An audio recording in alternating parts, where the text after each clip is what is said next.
என்னோடய பேர் வந்து கார்த்திகா. நான் சிவகங்கை மாவட்டத்துலேருந்து வந்திருக்கேன்.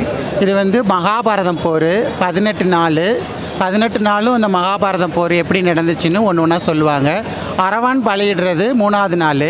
நம்ம திருநங்கைகள் வந்து நாள் வந்து செவ்வாய்க்கிழமை தாலி கட்டிக்குவோம், மறுநாள் வந்து தாலி அறுத்துருவோம். இது வந்து விசேஷம். 18 நாள் இங்கே மகாபாரதம் போர் விசேஷமாக நடக்கும். இந்த 2 நாளும் சிறப்பாக இருக்கும்.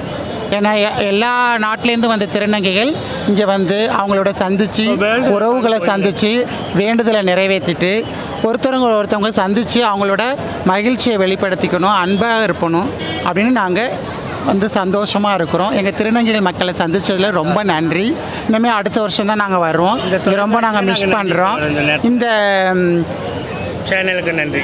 இந்த இதை ஏற்படுத்தி கொடுத்த தமிழக அரசுக்கும் எங்களுக்கு நன்றியினை நாங்கள் தெரிவித்துக் கொள்கின்றோம். மேலும் வந்து நாங்கள் ஒரு தமிழக அரசு கோரிக்கை வைக்கிறோம்.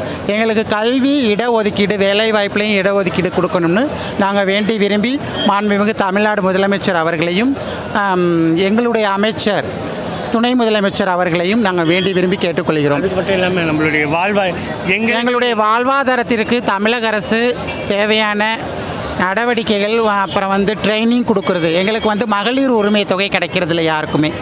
அது ஸ்பெஷலாக எங்களுக்கு மகளிர் உரிமை தொகை மாதம் 1000 ரூபாய் எங்களுக்கு கொடுக்கணும்னு நாங்கள் வந்து வேண்டி விரும்பி கேட்டுக்கொள்கிறோம். நன்றி, வணக்கம். வணக்கம். நான் வந்து திருவேநல்லூர், நான் பக்கத்தூர் தான். நாங்கள் வந்து ஒரு 10 வருஷமாக வந்துட்டுருக்கோம். கூத்தாண்டட்ட எது வேணாலும் அது நிறைவேறிடும். போன வருஷம் நாங்கள் இந்த தாலி கட்டினோம், இந்த வருஷம் வெள்ளி தாலி கட்டுறோம், அடுத்த வருஷம் தங்க தாலி கட்டுவோம். வருஷம் நாங்கள் இந்த கோயிலுக்கு வர்றது வந்து திருநங்கைகளுக்கு மனசில் நினச்சது எல்லாமே இங்கே வந்தால் நடக்கும்.